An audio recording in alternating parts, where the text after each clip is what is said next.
Hi అండి. చాలామంది పిల్లలు క్యారెట్ కానివ్వండి, బీట్రూట్ కానివ్వండి, రా వెజిటేబుల్స్ తినేదానికి ఇష్టపడరు. ఫ్రై చేసినా తినేదానికి ఇష్టపడరు. అలాంటి పిల్లల కోసం ఈ విధంగా హెల్తీగా రైస్ ప్రిపేర్ చేసి పెట్టామంటే హ్యాపీగా తినేస్తారండి. హెల్తీ వెజిటేబుల్స్ కాబట్టి పిల్లలకైతే ఖచ్చితంగా పెట్టాలన్నమాట ఏదో ఒక రూపంలో. సింపుల్గా అయితే ప్రిపేర్ చేసుకోవచ్చండి. ముందుగా అయితే రైస్ని నానబెట్టేసేసుకుందాము.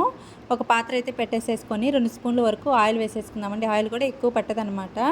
సన్నగా పొడవుగా కట్ చేసుకున్న ఆనియన్ ముక్కలు, పచ్చిమిర్చి ముక్కలు వేసేసుకొని గోల్డెన్ కలర్ వచ్చేంత వరకు ఫ్రై చేసేసుకుందామండి. దీంట్లో మనము బిర్యానీ పౌడర్లు ఏమీ యూజ్ చేయట్లేదనమాట. ప్లెయిన్గా అయితే హెల్తీగా ప్రిపేర్ చేస్తున్నాము. ఓన్లీ చెక్క, లవంగాలు, బిర్యానీ ఆకు ఒక్కటే యూజ్ చేస్తున్నామండి. బిర్యానీ దినుసులు వేసేసి 1 నిమిషం పాటు వేయించేసుకుందాము. వేయించేసుకున్న తర్వాత అల్లం వెల్లుల్లి పేస్ట్ అయితే 1 స్పూన్ వేసేసుకొని పచ్చివాసన పోయేంత వరకు ఫ్రై చేసుకుందామండి. ఫ్రై చేసుకున్న తర్వాత ఇప్పుడు వెజిటేబుల్స్ అయితే యాడ్ చేసుకుందాము. 1 కప్పు బీట్రూట్ ముక్కలు, 1 కప్పు క్యారెట్ ముక్కలు, 1 కప్పు ఆలు ముక్కలు యాడ్ చేసుకుందాము. మరీ సన్నగా కట్ చేసుకుంటే ఉడికేసరికి స్మాష్ అయిపోతాయి అన్నమాట. కొంచెం మీడియం సైజులో కట్ చేసి వేసుకుందాము. 1 కప్పు కొత్తిమీర తరుగు కూడా యాడ్ చేసేసుకొని మొత్తం అంతా మిక్స్ చేసేసుకుందామండి. మసాలా పౌడర్లు ఏమీ యూజ్ చేయమన్నమాట. హెల్తీగా వెజిటేబుల్స్ ఉండే కలర్తో రైస్ కూడా beetroot red, carrot orange colour అంతా రైస్కి అయితే పడుతుందన్నమాట. చాలా బాగా వస్తుందండి రైస్ అయితే. ఇప్పుడు టేస్ట్కి తగ్గట్టు సాల్ట్ యాడ్ చేసుకుందామండి. వెజిటేబుల్స్ మనకి ఒక 50% కుక్ అయిపోతే సరిపోతుందన్నమాట. మనం ఎసరు పోసిన తర్వాత ఒక 40% కుక్ చేసుకుంటే సరిపోతుందండి. ఇప్పుడు ఫ్రై అయిపోయాయి అనమాట వెజిటేబుల్స్. ఇప్పుడు ఎసరు అయితే పోసేసుకుందామండి. 1.5 గ్లాస్ అయితే నేను రైస్ తీసుకున్నాను. 1.5 గ్లాస్ బియ్యానికి 3 గ్లాసుల వరకు ఎసరు పోసుకుంటున్నాను అనమాట. బాస్మతి రైస్ కాదండి, మసూరా రైసే యూజ్ చేస్తున్నాను. ఎసరు అయితే పోసేసుకొని సాల్ట్ని అయితే అడ్జస్ట్ చేసుకుందామండి. వెజిటేబుల్స్లో సాల్ట్ వేసాం కాబట్టి చూసి వేసుకుంటే సరిపోతుందన్నమాట.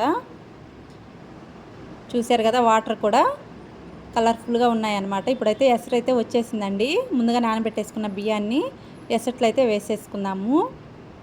హెల్దీ రెసిపీ అండి. పిల్లలు కూడా ఇష్టంగా తింటారనమాట. కలర్ఫుల్గా ఉంటుంది కాబట్టి రైసు, బీట్రూట్ కలరు, మనకి క్యారెట్ కలరు అంతా కూడా రైస్లోకి వచ్చేస్తుంది కాబట్టి కలర్ఫుల్గా ఉంటుంది. హెల్దీ రెసిపీ అనమాట. వెజిటేబుల్స్ కూడా మనం పిల్లలకి అందించిన వాళ్ళం అవుతామండి. ఖచ్చితంగా అయితే ట్రై చేసి పిల్లలకైతే పెట్టండి. చూసారు కదా, ఈ విధంగా ఉడకబెట్టేసిన తర్వాత మనము స్టవ్ని అయితే లో ఫ్లేమ్లో పెట్టేసేసుకుందామండి.